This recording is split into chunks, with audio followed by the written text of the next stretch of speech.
Hello and welcome. I am Abhineet Kumar for Elets Technomedia. I'm reporting live from the Global Hydrogen Summit taking place at Grand Hyatt Kochi in Kerala. And joining me on the sideline of the summit to have a brief conversation about the energy transformation is Mr. Sanjiva De Silva, Counsellor Energy for Australian High Commission, New Delhi. So welcome Sanjiv and thank you for taking out your time to be with us. No problem. So let me begin by asking you, what is your overall experience of attending this summit and how do you see summit like this in terms of shaping the future of India's renewable energy landscape? Well, the Australia and India have a fantastic long-term relationship, but that relationship is at an all-time high now. The two prime ministers agreed a renewable energy partnership in November last year. But India was very, very clear that they didn't want that to just be a piece of paper. They wanted very practical action underneath that. And of course, our Prime Minister and Minister were very supportive of that idea. What I'm getting to is once we move away from just the idea, establishing the partnerships and the frameworks, which can be done in the two capitals, Delhi and Canberra, once we get away from that and we want to start actually doing things on the ground, then we have to get into the states and start looking at what's happening on the ground. So 2 weeks ago, the Chennai consulate of the Australian government, they organised for me to tour Andhra Pradesh, Tamil Nadu and Kerala. In Kerala, I met Secretary Jyotilal and I immediately was struck. I thought this is a person who wants to get very good things done for his state. And he had lots of fantastic ideas and he invited me to come back here. But really, our sole purpose is to find tangible areas of activity in the states of India that are beneficial to both countries, basically. Fantastic. Clean energy transformation is taking center stage worldwide. Every country is doing their bit to accelerate their carbon neutrality status. How is Australia playing its part in this regard? Fantastic. I mean, on two fronts. I think, firstly, any country that wants to engage properly with the global transition, has to do their work back home. So the Australian government has committed to net zero by 2050, to reach net zero by 2050. We also have a target of reaching 82% renewable energy generation in our energy mix by 2030, which is a massive target. We are on trajectory towards that target. We're currently getting towards that goal. But that's one aspect. So our domestic work to reduce emissions, deploy renewable energy is the first thing we're doing. The second is, of course, Australia has traditionally and for many years been a large resources and energy exporter. So we are the largest exporter of iron ore in the world. We're the largest exporter of lithium in the world. We are a huge exporter of iron ore and coal and other things.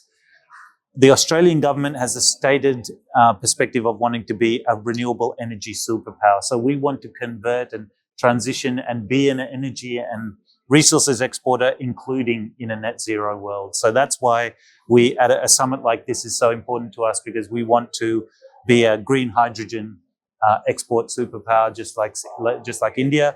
But we also want to transform our iron ore into green iron and export that to countries like India to be made into steel. We want to exploit the fantastic silicon resource we have, quartz resource we have in Australia, to export polysilicon to countries like India to make into solar panels. And we want to convert our lithium, add value to it onshore for batteries in places, to manufacture batteries in places like India. So Australia wants to do its part domestically, but we also want to export the resources and energy that countries need to transition. Fantastic. Australia has a lot of land areas. It is one of the largest continent and its population is basically limited to most of the eastern part. So the land part, that it has huge potential. Can it be leveraged for solar energy, wind energy or other form of renewable energy? Fundamentally, this is what we see as being our fundamental value add. That and our research and technological expertise, I think are the two areas where Australia will contribute. So yeah, we have some of the best solar and wind energy in the world. But more to the point, we have, as you said, a very small population, relatively small manufacturing at the moment. So we are ready to export a lot of that. Unlike a country like India, which has a large mass, a lot of excellent solar and wind, but you will use a lot of that onshore. So what our government is thinking very hard on is how do we convert that sun and wind into a resource that we can then export. And as I said, it's primarily through value addition into these critical fields. Great point. Australia is also emerging as a leader in hydrogen production and export. Yes. How do you see collaboration between Australia and India in this regard? How can Australia help India gaining its momentum in hydrogen economy?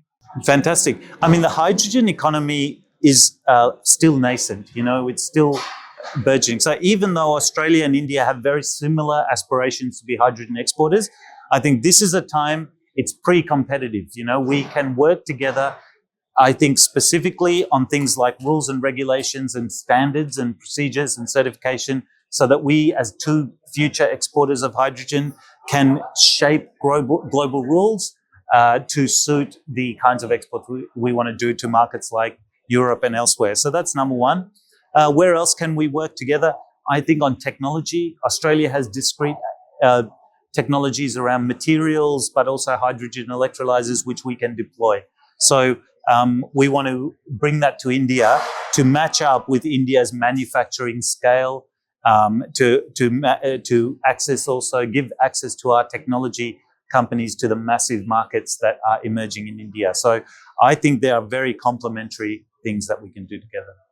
And your message for India's ongoing energy transformation, especially with regard to a state like Kerala, which has plans its net zero by 2040. So your message for ongoing energy transformation for India? It's not like the cricket. We're not going to be at each other's, throats on the cricket field. I think my message to India is think of Australia not just as a competitor, but as a friend in this partnership and process on green transition. Thank you, Sanjiv. It was wonderful talking to you. It was really great. The insight you said was brilliant, and thank you so much.